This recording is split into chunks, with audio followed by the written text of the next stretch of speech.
Howdy barbecue people, hope we're all doing well. Been a few weeks, but we're back for GrillCave Banter. It's going to be a quick one and a short one, but a couple of things to discuss. First thing is no brew this week. I have an empty fridge and haven't had a chance to get it, for the same reason that I haven't done an episode for 2 weeks of this is because things have just been a little nutty. Went to check my homebrew stash. We are bone dry, so I've actually tried Beer Cartel, and what they've got is they obviously know them. They're an online beer retailer, direct to consumer, and you can actually buy these they've got a whole heap of pre-bundled craft beers. So you can buy top Australian 100, top 100 Aussie craft beers, top international beers. You can buy stout, lager, ale. You can buy top IPAs. You can mix and match and actually make your own slab of craft ales, or even, on tap, CUB, whatever you like. You can mix and match everything that we've got, and they even do it on a subscription basis, and it's as cheap as going to the bottle. Actually found the pricing pretty competitive, so I'm actually waiting for a whole heap of cool stuff to come in. I've got a mix of top 20 Aussies coming in, Aussie crafts. I've got the Pirate Life IPA and the Pirate Life Draft, which if it's anything like the meat stock lager, then I'm kind of keen to try that, so that'll be good. And then a big bottle of Maker's Mark 46 bourbon, which is, I like to enjoy that neat, it's good. But in that meantime, whilst I'm burning through that stash when it does arrive, I'm going to work on another homebrew. I'm torn between... Well, this has got me a little inspired, actually. Do I make a cerveza or cerveza, however the hell you pronounce it, Mexican style lager? Or do I go like a pale ale? I haven't done a pale ale yet with homebrew. And I can mess around with a lot of the flavours if I do that, so we might give that a try. But for now, this thing's empty, so pub with no beer. So I want to make this little simple episode today with what I want to talk about, and it's just what kind of pit should you use? A question that plagues Google in the barbecue community, and there is no one size fits all. There are bigots who say you don't get real flavour out of a pellet grill. There are people who are charcoal only. There are those who say it doesn't matter, it's all about the food you prep and the quality of the meat, or it only matters on the wood you use.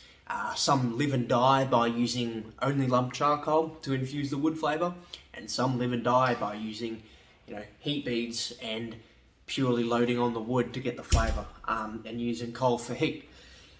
There ain't no one size fits all. A lot of people that are just starting in low and slow, or non-gas grilling, I say you go a Weber, which is the basic charcoal kettle grill. Get used to that. Learn how to light your coals. Build your fire, just start cooking indirectly with coals without smoke, then start adding wood chips, learn how that works, learn, the coal to wood ratio, learn to control the dampers on that.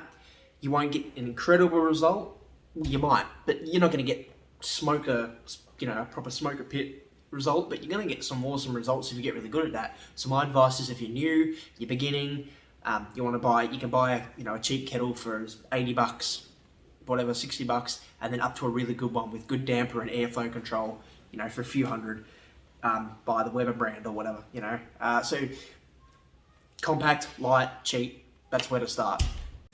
For manoeuvring your way around that, so many videos online on how to set up a Weber, a kettle barbecue for, indirect, low and slow. You got a snake method, you got a minion method on how you want to build your coals. There's, the heat sink brick method, which I've even done a YouTube video on. There's heaps. That's a great beginner's unit. Then, you got your things like if you're starting to get into your smoking, you got an upright smoker, which is usually, you got a gas one or a coal one or what, but usually these upright smokers, or a bullet smoker even, which is the design with the extra levels, like a Pro Q or something like that, or a Weber Smoky Mountain. These are, your water bowl smokers, so you're putting coal in the bottom, or if it's gas, it's just heating a bowl with wood chips or whatever in it. And then you've got a water bowl that you fill up, which is a heat sink. And for some reason, water loves to sit at that temperature of, 250 Fahrenheit. It seems to just stay there if you fill the water bottle up, which is great because it maintains the temp. And you just feed your little coals and wood into the bottom, and the smoke rises into the different layers, or the shelving system, however you've got, whether it's like a Argh one door or a layered bullet smoker that you can make for indirect grilling or direct, whatever. You can even, once you get good and you want to work at actually getting less water evaporation, steaming, you can remove that and work at using putting a brick in the bowl as a heat sink instead of water. You can remove the bowl completely, and you can just learn to control the dampers and the fire at the bottom to get the temperature. So that's like your next level, and that is you're separating the meat from the fire quite a bit. So that is probably the next thing up. And for those options, you got ProQ, which have a range of models at different prices, depending whether you want size, versatility, whether you want to bake, smoke, and grill on it. And then there's cheaper ones. You got like Bunnings Finetto brand, Pro Smoke brand from Barbecues Galore, and then you've even got Weber's got their Smoky Mountain one, which I don't know if that comes apart in different modules. If it's modular, I'm not sure. Might be. One of their models might be. But that bullet smoker is sort of like probably the second step I recommend to anyone. Another one is which is like the granddaddy, the original smoker, the offset smoker. Basically, firebox, cooking chamber. You build your fire in the box, and it flows through, and the smoke indirectly cooks the meat. Hard to control the fire. Requires a lot of attention. You got to babysit that thing. It cannot be left unattended. They're variable as hell. Now the thing with these is you can't buy cheap. You will get shit. You can heat line it and tape it up and make it better, and that can sometimes be that can turn it from being a cheap, shitty machine to a good pit. Or you spend good money and you get a good offset. These are what a lot of the competitors use. This is what I actually stupidly, when I went from a gas upright smoker, I went straight to a large professional offset, and it took me years to learn on that thing, but it made barbecuing on any other pit like a breeze, like feel like second nature, which was great. But a lot of frustration and a learning curve. And if I went back, I probably would have gone the other way and climbed through the ranks before I used that thing. But once you master it, they're great. You buy an expensive one you can buy a cheap Billabong, which is like Barbecues Galore's cheap brand, or you can buy like a Finetto, or even Chargrilla, Chargrill, which have some good units. Their offsets are not that great, but they can become amazing if you heat treat them with tape and you seal them up properly. But then ProQ, Barbecues Galore, Flaming Coals, Argh, Yoda, every major brand, Oklahoma Joe's, all these major brands have high-end competition style offsets, and when you're ready to use them, they are by far give you the most authentic, original barbecue experience. Problem with these is they're heavy as hell, usually pretty expensive, big learning curve, not that portable, but if you barbecue a lot, you've got the space for it, you've got the time to look after it and maintain it and watch your fire constantly and clean them out. You're very serious, or you compete a lot, or you're happy to move it around if you need to cater to places or want to cook elsewhere, and you want the most authentic flavour and experience of smoking true American low and slow style, then an offset smoker is perfect. Every pro's got one or used one. So, another good pit. The others are, you got pellet grills. Your Traeger, your Pit Boss. I think Weber's come out with their own. There's a few options, with Traeger being sort of the original pellet grill.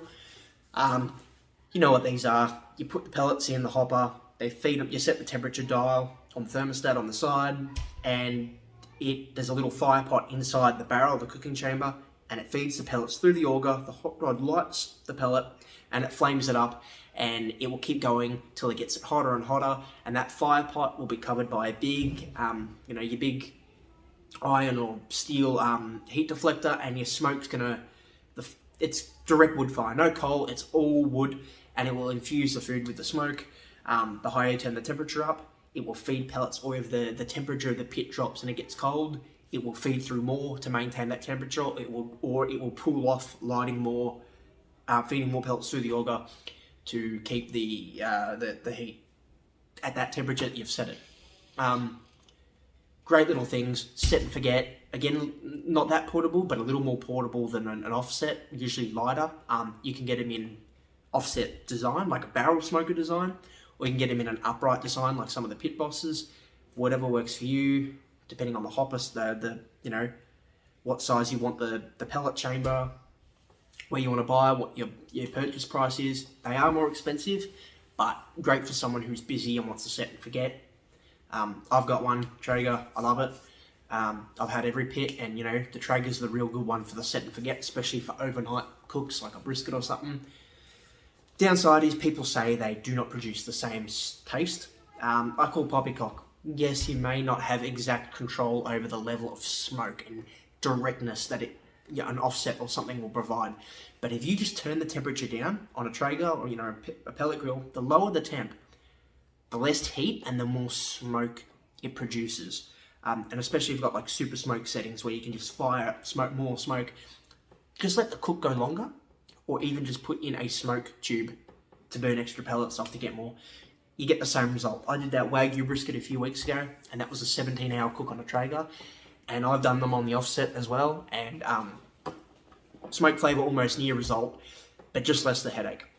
Now, if you're like me, and I love controlling the fire and maintaining that, and makes me feel proud, it's the caveman side in me, that's fun, and that's real barbecuing to you, which it is to me, all means may not be for you. But sometimes your kids running around, the weather's crap, you don't want to be up all night because you've got to entertain everyone the next day, and you want to be half dead from babysitting a smoke all night, or if it's winter and you're messing trying to keep a fire lit because it's, negative 2 degrees, then a pellet grill smoker may be for you. And if you know how to use it properly, you can get pretty close to the same flavour. Yeah, you're limited on your woods and things like that, and you really got to shop around to make sure you're not getting cheap pellets, like made with a lot of filler and additives. You want pure wood, but you look around, do your homework, you can find them. Pellet grill's a damn good option. I'm sure there are more I'm missing. I know there are. I'm going to be missing other methods. I mean, hell, the thing is, you can make anything a grill, like a hibachi grill. I could be pronouncing that wrong. You can make one. You can dig a little hole in the ground, pour some coal in the ground, and put a grill grate or a shopping trolley on top of it, and you've got a grill. That's it. You're cooking over a fire. That is what real charcoal grilling is. And then the smoking, you can even try and create some deflection and sealant. Put a really good ceramic pot over the hole in the ground, and put some bricks up one side, light the coals in one side, and you can put a little bit of meat in the other side. And technically, you've created a pretty subpar, full manual caveman style smoker. In its essence, it's indirect cooking meat away from the food and infusing it with smoke to create the flavour and cook the protein. Little confusion that people may have is you go barbecuing, smoking, and grilling. Look, barbecuing is barbecue's the food, right? Now, when they're talking in these splitting them up, and it may cause a little confusion to you, is what you're talking about is grilling is direct over the fire, barbecuing is indirect, cooking it a little bit longer. You're not searing it over the flame, but you're slowly cooking it. And then smoking is you're long, and keep it away from the fire, indirect, infusing it with smoke to cook. Barbecuing, like, as far as the thermometer reading says, that little, this range is barbecuing, this range is smoking. That's more related to you're cooking it slower to cook it all the way through and make it tendy, but you're not necessarily having the aim to have the food completely smoky. You're just trying to get a good cook. But again, all of them, they're interchangeable terms, I suppose, where you are and how you look at it. That ceramic pot plant thing just reminded me. Egg cookers, egg pits, Kamado Joe's, big green eggs. They're the giant, big ceramic eggs, and basically you can, same as a pellet grill, one that gets high temperature. You can bake in them, you can roast in them, you can add a spit rotisserie attachment to them. You can grill hot and fast in them, and you can certainly smoke in them. They're ceramic, so they hold the heat extremely well, They come with heat deflectors, or you can buy heat deflectors, so you make your fire in the bottom. And again, it's that caveman style cooking, real basic, but you've got the one big damper at the top and a little one at the bottom. So you could think of them like the bullet smoker option, but they're really more basic. It's like you've just been given this big ceramic cooking area, and it's up to you how you want to divide it, where you want to put the fire, where you want to put the meat high up, and you've got the big damper on the top and control at the bottom. And because of that ceramic, and stone base design, and that's why they're so expensive, they just hold heat really well. They use very little coal, like a small amount can get you a day's worth of cook. They're really fuel efficient because of the design and the build, and then they're coated on the outside over the porcelain. These things are just top notch, like you're going to get a good cook. They're very easy to hold the temperature because of the level of the dampers and because of the heat retention. So they're expensive, but they're good. That's like if you want something that's all in one and you can do everything, and it's up to you where you put the plates or where you line the coals or where you drop the food, however you want to set up the unit, you can use it for basically anything. And you're going to get good results, and they're pretty portable. I mean, there's big heavy ones that weigh a bit, but the smaller ones are relatively portable. And you just know if you've got the money to spend, every pitmaster should have an egg style, a big green egg, or a Kamado Joe, or even Barbecues Galore have a Pro Smoke branded one now, again, which is their brand. And for $500, that thing's made a pretty damn durable ceramic from what I've seen. Actually, I'd be keen to know if anyone's tried one, because I'd like to get a hold of one if they're any good. So might just hold a little bit better than the Kettle Weber in winter, which I struggle with in winter a little bit. So because I always like to go back to my kettle grill. I like to, for me, that's a test of my experience or my cooking abilities. Can I go back to this $60 jumbuck kettle and make a really good cook, and not just grilling, like smoking or barbecuing, or my lollipop chickens and stuff I do on there. If I can do that good, then I know my skills are keeping up. So if anyone's tried those Pro Smokes, let us know. Keen to give one of those ceramic ones a go. Anyway, pretty sure I've missed a whole heap, but like I said, I want to keep this sort of short. I guess I haven't, but yeah. The point is, there is no one answer. It's all depending on what you require it for, what your price range is, what's your skill level, what results do you want, and sometimes the answer isn't just I want this or need this. It's going to change depending on your location, the amount of people, the amount of cooking space you need, how you want it to taste, where you are, what the weather's. It's going to change, and this is why guys get this obsession with having multiple type of pits, because they all serve their purpose. Even the little gasser hot plate, which is like my black sheep of my barbecue family, it still gets its use for good old sausage sizzles or egg and bacon breakfasts. So yeah. Anyway, thanks guys. Till next time. GrillCave Banter. Grill Marks Barbecue. Cheers.